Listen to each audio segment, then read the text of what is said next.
Hi, Dr. Ben Newman. I'm a coronavirus researcher, and this is Ask Dr. Ben, where I try to answer your questions based on what's in the scientific literature that I've seen. So the next question is from Andy, and good morning, Andy. I hope everything's going just fine for you. All right, for those with a pulmonary embolism, deep vein thrombosis, or other clotting history, or those with defects in clotting factor 5, yeah, fine. Have you seen any data to support any concerns with patients taking any of the vaccines? Yeah. Short answer is no. There are so few people that have experienced any kind of blood clotting problem that all the conclusions are kind of speculative.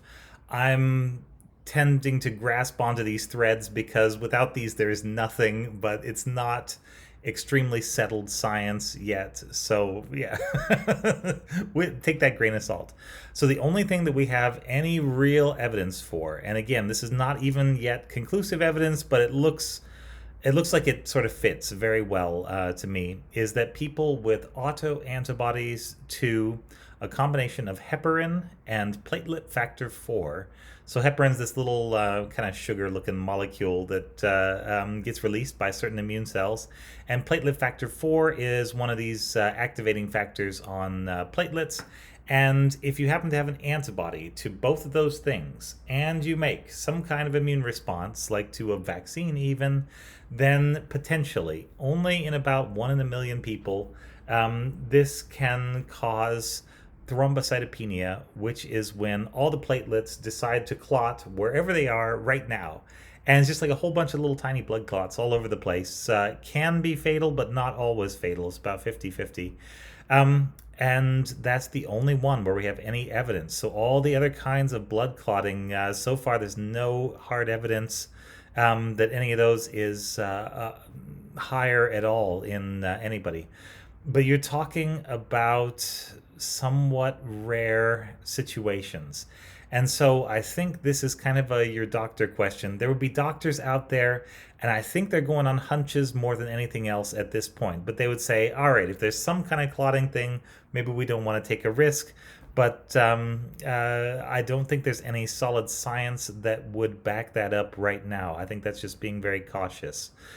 So by no means is this medical advice, but I don't see any good reason rather in the literature why a person with any of those conditions would not want to get vaccinated. The thrombosis related concerns have been so far mostly with, I think, all with the adenovirus vectored vaccines. So your AstraZeneca, Johnson & Johnson, CanSino, and presumably Sputnik. Although I haven't seen any data for the CanSino and Sputnik, I don't know that they have the reporting system in place, or maybe they just haven't been given to enough people for us to be able to tell. No data, but I'm speculating because they're essentially the same thing as those other two vaccines. But with the other vaccines, the mRNA vaccines, I would not anticipate any sort of problem. And if you have the chance to shop around, if you're in one of those lucky positions, then this is probably, a good time to get vaccinated, because the vaccines do still work against all those bad new variants that have come out. You've probably heard of alpha, beta, gamma, delta, but they go up to, kappa, iota. I think there are 8 or 9 of them that have been named now by the WHO that are all rising in different places. And so, the vaccines seem to work pretty well against all of them and give you pretty long-term protection, as we just heard at the coronavirus conference. So, I think there isn't any scientific contraindication that I know of. Best of luck to you out there, and stay as safe as you can. Thanks very much. This has been Dr. Ben Newman and Ask Dr. Ben.